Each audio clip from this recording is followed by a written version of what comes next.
So how do we keep you on the cutting edge of what's going on? You want to have a look at, if you've got an iPhone, I use an app called Reader, but you can use Google Reader, whatever it is. What I would start to do is pick out what are the biggest blogs in your industry.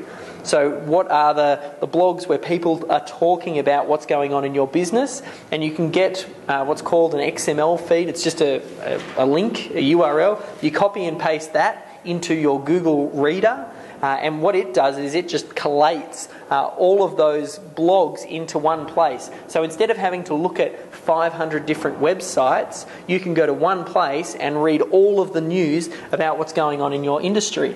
And I'll give you, let's actually jump over and have a quick look. So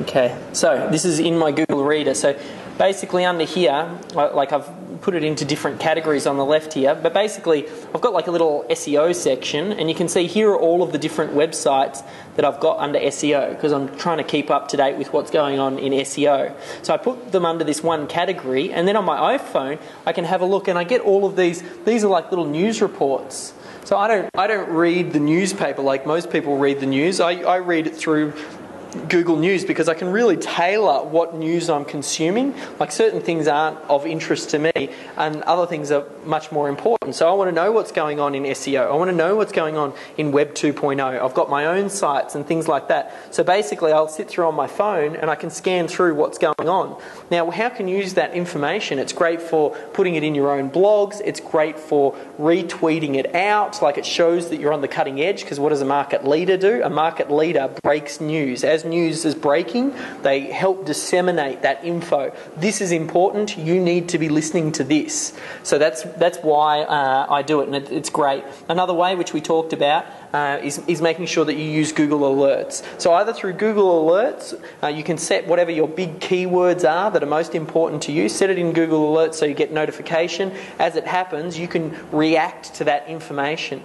Now, we got to the Old Spice commercial probably a little bit too late. I don't know when we did that. That was probably a good few months ago now when we launched that Old Spice parody.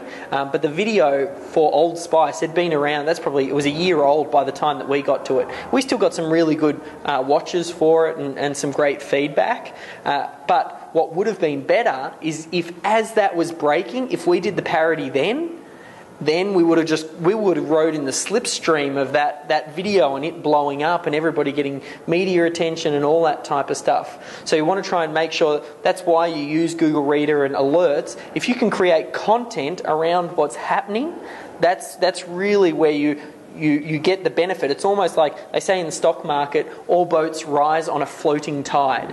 So this idea of everybody can make money when the stock market's going up. Similarly, you just get dragged along with it. If there's media attention going on or something like that and you're riding around that topic, you just get dragged up with it just because you're focusing on an area that's growing. So that's how I keep on in front of that.